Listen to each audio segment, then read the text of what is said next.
Move on to state and output equations. We're getting to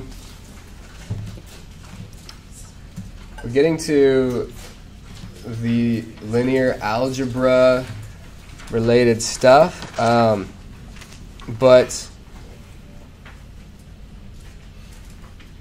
I think maybe Friday. I don't know. We'll see. I think possibly Friday I'll go through the linear algebra tutorial with you guys. I think it'll just take one class period. It's really just a few operations we need to know.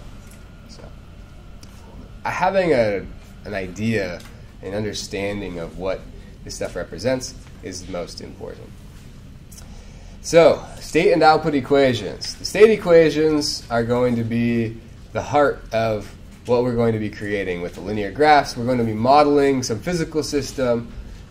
You know, it's a mechanical system, it's an electronic system, it's an electromechanical system, whatever system it is, we're going to draw a linear graph for it, and then we're going to develop state equations.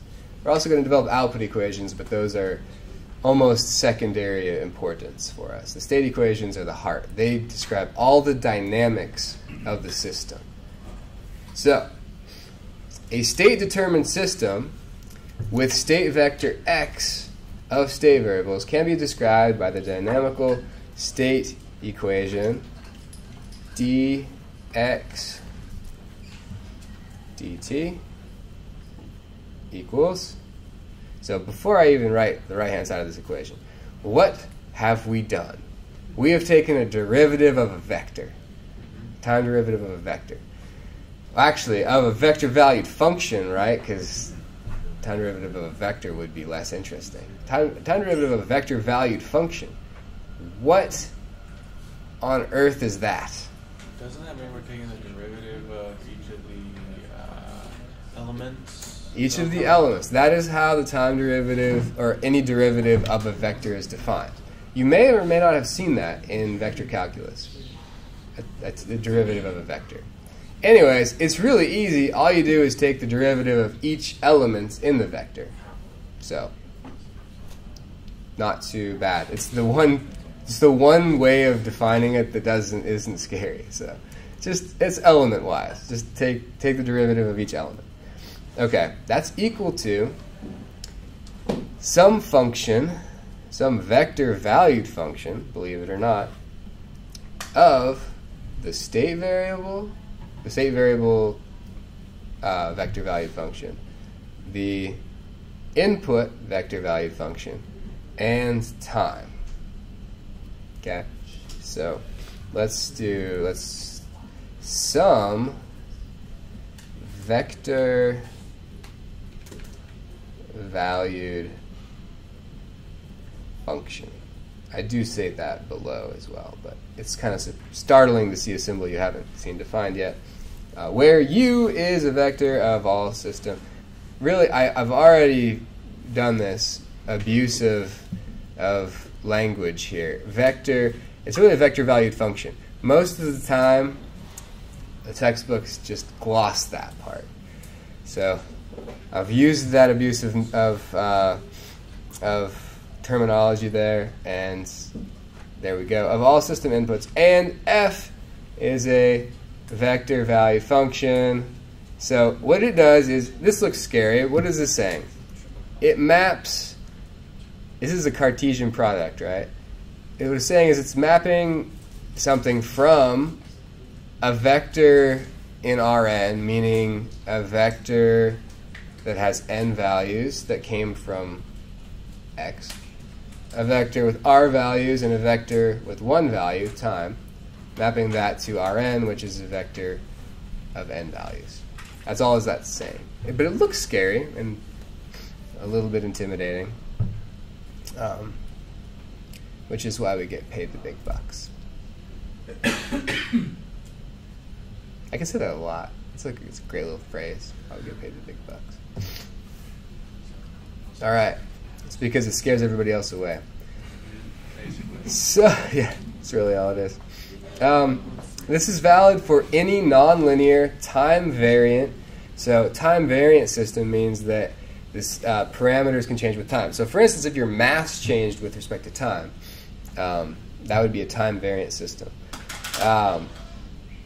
We consider in this class only linear time invariant systems, for which the state equation can be written as follows.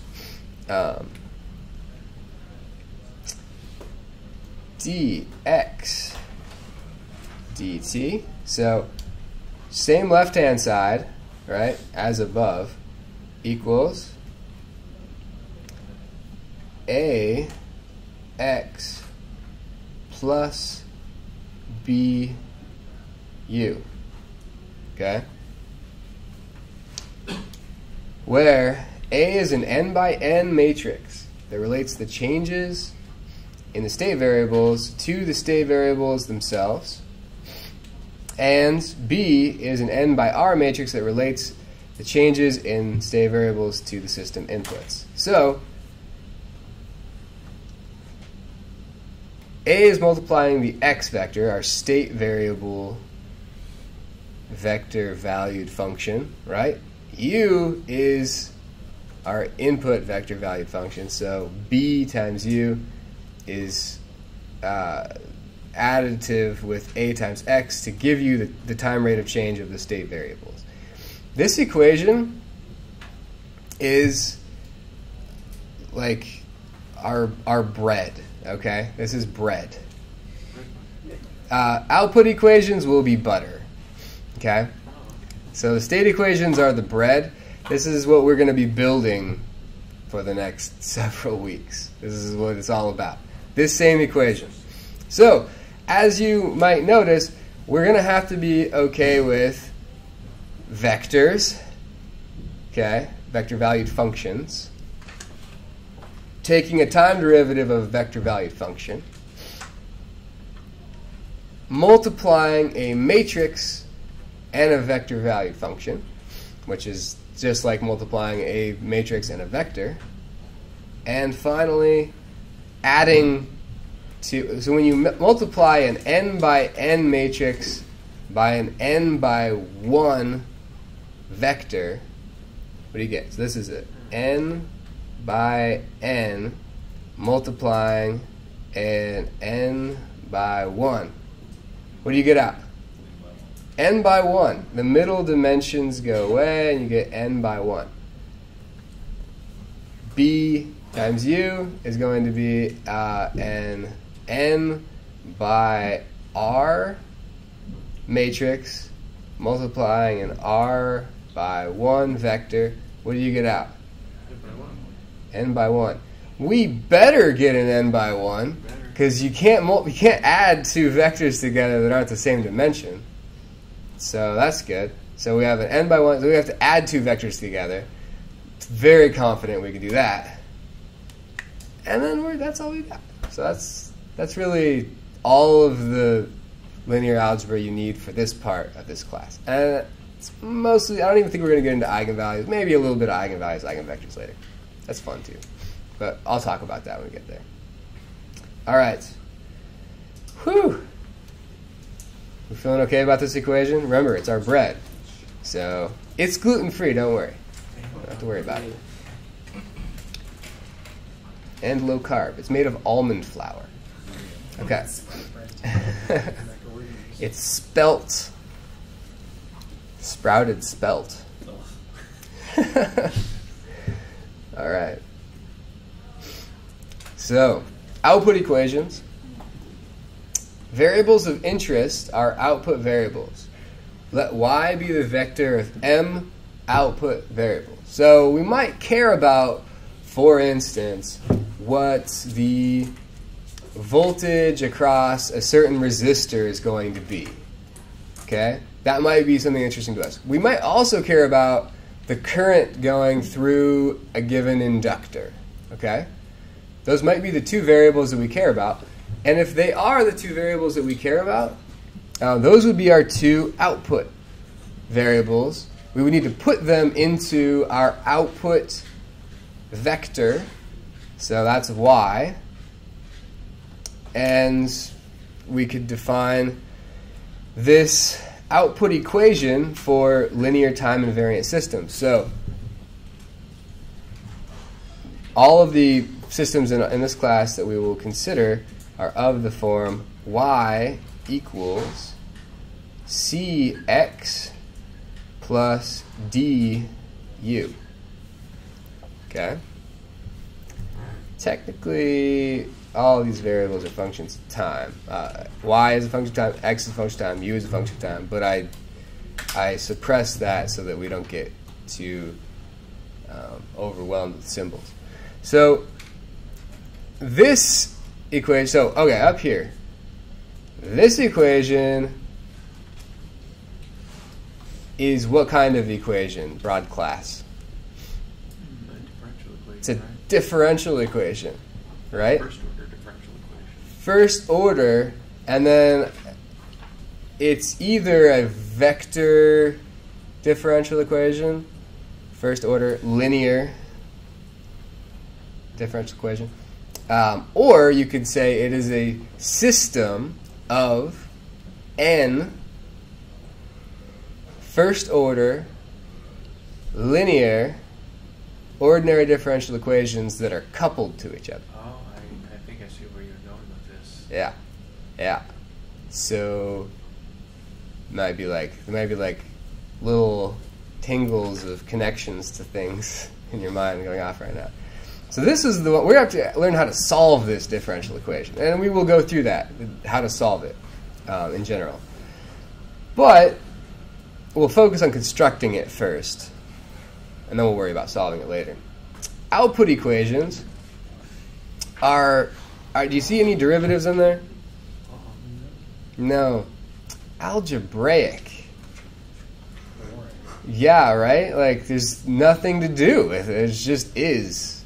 Algebraic. No solving of differential equations. Y just equals these things. So once we know x and we know u, c and d are defined by the system. So we know if we've solved for what the state variables are as a function of time from this equation, right? You know the inputs, you know an initial condition, and you know then afterwards x as a function of time. If you solve the differential equation, you plug them into here and you get y as a function of time, the outputs as a function of time, which is just algebraic. Just plug them in. You have to multiply a matrix and a vector, and a matrix and a vector. And then you have to add the two vectors that result. You have the output. All right, so C is an M by N matrix relating the output and the state, and D is an M by R matrix relating the output and the input. Okay, so that's what our output equation looks like. So we've got our bread state equation and our butter the output equation, and they're fully defined. Notice if you know your state vector, you know your input vector, and you know so A, B, C, and D are going to fully define what these are. So for any given system, the only thing that changes with these equations are A, B, C, and D. I mean, what your state variables are will change, what your inputs are will change, but they will always be in a vector of state variables, a vector of inputs. Yes? And aren't those matrices going to be based on the system's parameters? Exactly. So things like mass, things like spring constants, things like capacitance, resistance, inductance will all end up in these A, B, C, and D matrices. And that'll be that. Things like voltage and current and velocity and force and torque are going to show up in the X state variables. And outputs will be similar to state variables. Inputs will be things like velocity sources, current sources, etc. Okay. So, state equation based modeling. So the complete LTI system model is, I just felt like you needed to see the bread and the butter together, so I'm just rewriting them.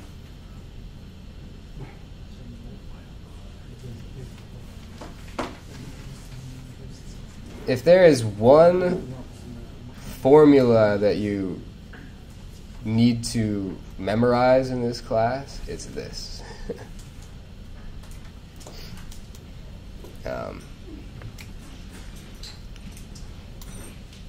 So the A and B matrices are determined by analyzing the dynamics of a system. C and D matrices are determined by writing variables of interest in terms of state and input variables. Okay? The overall modeling procedure is to, step 1, determine the order of the system n and select a set of state variables. Okay? That's the first thing you have to do when you model a system. That is the hardest part, too. Because when you look at a given physical system, it is not always obvious what the order of the system is and what the state variables are going to be. And that is one of the things that, as an engineer, experience will help you with more and more. So I give you lots of example problems to help, and then hopefully over time, when you work on these more and more, you'll get more experience and learn how to do it. This step is the reason why engineers still have jobs. Okay? Otherwise, a computer would do all of this stuff. So this is the real value-added part for engineers these days. So being good at this part is important. Being good at the part that a computer can do isn't always the best investment of your time as an engineer these days. This is changing drastically. In the last 20 years, this has changed a huge amount, for sure. And I think it's going to continue to change at an even more rapid pace. The engineer really adds value to the process, not as somebody who can go through a problem, a mathematical problem, and solve it. That part a computer can do now, pretty much. Or somebody could write it one time, an engineer could write that program, and then you don't need the engineer to do it again. It's mostly in the interpretation of the physical system. How should we model this system? This is the part where the engineer is really valuable, and I think will be for a long time. This is your job security here. This is it. All right? Okay. Generate a set of state equations. This part is semi-automated now by different programs. So there are some software that's available that can give you this if you just define the system. So, for instance, there is, have you guys, well, in MATLAB, there is this thing called Simulink, and it allows you to connect lots of things in sort of physical ways, flow signals to them. They have this, I can't remember the name of it, but there's this additional package that you can get now where you can put like electrical elements in and mechanical elements in and connect them up, and it will internally build the state equations for you and simulate them for you, which is great. We still need to understand how to do that process, and we will learn how to do that in this class. But just so you know, just being really good at that part is not enough. Being able to interpret the problem and write down the linear graph is how we will be representing the systems. Programs can be written and have been written to take that linear graph and turn it into equations. So knowing how to do that part is important, but it can't be all you focus on. Being able to interpret the physical world and come up with those models is really the place you should focus your energy. And then also we will be learning to define the set of output equations. So when we generate a set of state equations, we specify A and B. We generate output equations and specify C and D. So we'll define a rigorous method to do step 2 using linear graphs. We can do step 3 pretty easily. We can be rigorous about it, but it's almost obvious if you can do step 2. So we're going to learn this rigorous method, and the reason why we can write a rigorous method for it there's an algorithm for it, right? And we're going to essentially, I'm going to be teaching you an algorithm for doing step 2. So since you can use an algorithm to do step 2, that's why a computer can do it, right? Because you could teach a computer to do an algorithm. The step 1 is where all the interpretation comes in, and that part we have not yet trained robots to do. Or as my favorite character in Futurama says, robots. Do you guys know that show, Futurama? Robots. Fake bonus points if you know which character says that. Oh, nobody knows. Guess Fry, It's not Fry.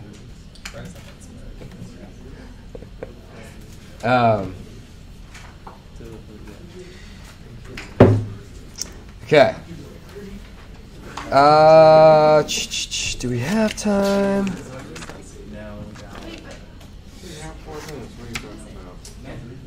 I heard Dr. Zoidberg. Yeah. Dr. Zoidberg. Robots. All right. Okay. Linear graphs and system structural properties.